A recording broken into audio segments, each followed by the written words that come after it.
The air was warm as Grandpa and I drove away from Sarasota, following the long road to Englewood that hugged the coast. I was going home. I watched as my year away at art college disappeared into the side mirror like a tiny memory. I had missed the feel of Grandpa's old pickup. The rumble beneath my seat was like the bay under the bow. I shifted my weight on the green vinyl bench and felt my belly swell my skirt.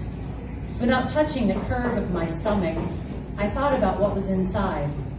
The nurse at school said it had fingernails. I reached into my pocket and felt for Mama's picture. It was there, tucked safe inside the folds of calico. I fingered its worn edges and said a prayer. On the push-button radio, Elvis sang, "Love me tender, love me true," over the rush of hot air through the open windows. But neither Grandpa nor I felt like singing along. I tried to gather my hair and tuck it into the neck of my shirt, but it kept slipping out and stinging my eyes. Finally, I let it go and faced the wind, my hair flying back over the seat. I closed my eyes and tried to smell our island, fringed with mangroves, rooted in the sand, but it was still miles away, sitting between the coast and the Gulf, with its white sand, squatty trees, and Grandpa's stilt house. Sarasota was far behind us by the time we reached the old citrus groves. Row after row of sturdy trees swept by the windows, their own sort of sea. When Grandpa turned the truck onto Englewood Road, he reached over and patted my leg. He looked like he wanted to say something, so I waited, but he turned away and kept driving instead. I watched his profile for a moment and wished he'd say something, anything, but he was a snook under the dock, just out of reach, and I was a fisherman, hoping for a bite. When he didn't speak to me, I looked out the window and held Mama's picture again. I rubbed my finger back and forth along its top edge, back and forth, back and forth. After 7 years, it was so soft, it didn't even press against my finger. The stop and go of Grandpa's shifter lulled me to sleep until we pulled into Aunt Vi's driveway. I heard the gravel under the truck tires and opened my eyes. Through the window, I saw Aunt Vi on the porch, surrounded by American flags. It was the bicentennial. Even though July was 2 months away, her little plastic flags waved dutifully across the porch. Her 2-story bungalow stood up proud on the corner. 3 generations of Harps had resided inside. My chest grew tight at the sight of it. I took in my breath and slid off the seat, my peasant skirt sticking to the back of my thighs. I'd always been small, so I thought maybe I didn't look terribly pregnant. But when I stepped away from the truck, I saw on Aunt Vi's face the horror as big as if I was about to give birth. "We're here, Vi," Grandpa called, trying to be cheerful enough for all of us. "Olin," Aunt Vi nodded as Grandpa got to the top step. She had quit calling him Dad when he ran off to the island after Grandma died. Mama always said we should feel sorry for Aunt Vi because she got left all alone, but I wasn't sure. Aunt Vi gave a nod to me, too. "Lily." She turned and led us into the front room, to the velvet chairs reserved for important guests and unwanted callers. She motioned toward them and turned for the kitchen. "I'll get the tea." Her wiry frame whisked its way back through the house, her head held high and her heels clicking along the wooden floor. From the back, she looked as if she was about to play for the choir. Grandpa took a seat in the wooden chair near the piano, while I wandered about, remembering another day when I had been left there against my will, the day of Mama's funeral. That day, after sliced ham and potato salad and too many neighbors in the parlor, Aunt Vi had cried, alone, playing Chopin, while I had gone upstairs. I had stretched out on top of her yellow ruffled guest bed and pretended that Mama had just gone away for a while, that her VW bus was about to come rattling around the corner. Before Aunt Vi returned with the sweet tea, I stepped around the coffee table and tried to make a breath, but the air in the parlor was thick, soaked and scrubbed and full of too many memories. During the school year, when the yellow bedroom was mine, I kept the window open just a bit so I could let in some of the outside. I looked at the parlor window and wondered if I dared. Just then Aunt Vi returned with our refreshment. "Now, Lily," she said, "sit down and let's talk." She patted the seat beside her, and I sat like an obedient child.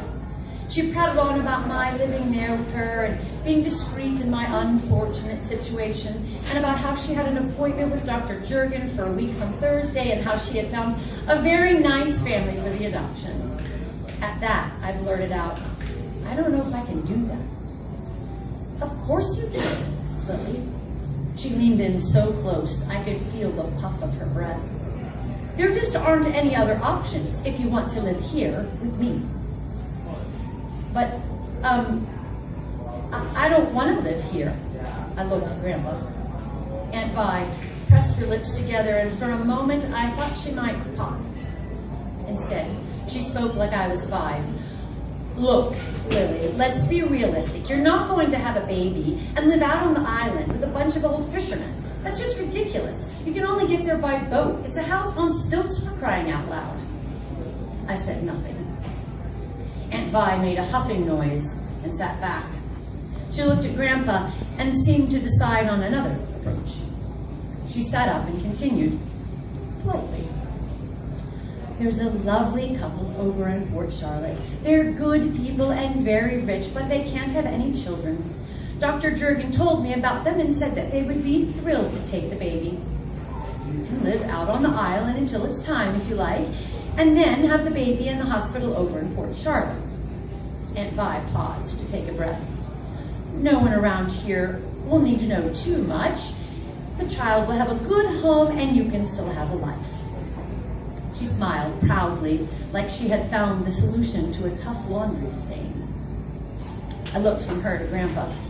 He glanced at me and averted his eyes. It wasn't as though I hadn't thought of it myself. I had. But hearing Aunt Vi speak like that, well, I couldn't stand it. How could you just suggest that I give it away like that? I stood up and turned away from them both. I faced Aunt Vi's sideboard. In the mirror that hung above her lace doilies, I saw my reflection. As I traced the bridge of my nose with my eyes, I wondered if I was beginning to look like Mama, and if the baby I carried would look like me.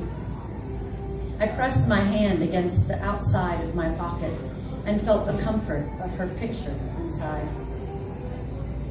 "Lily, honey, Grandpa's voice turned me around. I looked at him, desperately hoping he knew what to do, but his voice trailed off beneath the weight of my gaze, and he picked at his trousers. I felt Mama's death come again and closed my eyes. The parlor faded into the memory of her and Aunt Vi's claw-footed tub surrounded by red water.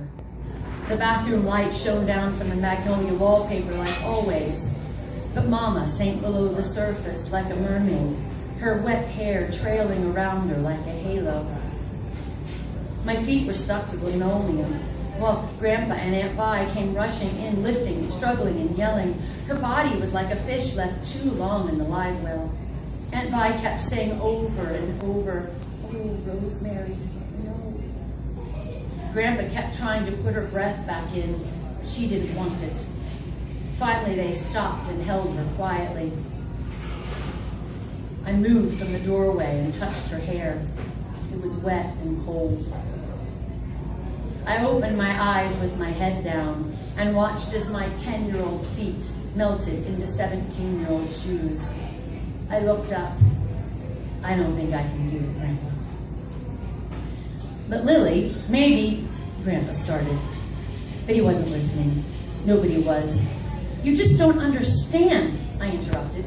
"No, Lily, you don't understand," Aunt Vi spoke, her voice shaking. "You have absolutely no idea what it means to raise a child.